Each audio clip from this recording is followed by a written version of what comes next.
ఓం నమో నారాయణాయ. సంవత్సరంలో వచ్చే 24 ఏకాదశులలోకెల్లా అత్యంత శ్రేష్టమైనది 3 కోట్ల ఏకాదశులతో సమానమైన ఫలితాన్ని ఇచ్చే ఏకైక తిథి వైకుంఠ ఏకాదశి. ముక్కోటి దేవతలు ఒక్కటయ్యే వేళ వైకుంఠ ద్వారాలు భక్తుల కోసం తెరుచుకునే అద్భుతమైన సమయం ఇది. అయితే ఈ ఒక్కరోజు వెనుక 3 అద్భుతమైన పురాణ గాథలు ఉన్నాయని మీకు తెలుసా? అసలు శ్రీ మహావిష్ణువు శరీరం నుండి ఏకాదశి అనే మహాశక్తి ఎలా ఉద్భవించింది? ఆ శక్తి మురాసురుణ్ణి ఎలా అంతం చేసింది? భూలోక వైకుంఠం శ్రీరంగంలో భక్తుల కోసం ఆ శ్రీరంగనాథుడు తన పరమ పద ద్వారాన్ని ఎందుకు తెరిచాడు?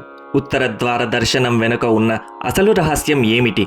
మానవ జాతిని అజ్ఞానపు చీకట్ల నుండి రక్షించడానికి యుద్ధ భూమిలో ఆ జగద్గురువైన శ్రీకృష్ణుడు భగవద్గీతను ఎందుకు బోధించాడు? రాక్షసుడి సంహారం, భక్తుడికి మోక్షము, మానవాళికి జ్ఞానము, ఈ 3 విశేషాల సమాహారమే ముక్కోటి ఏకాదశి.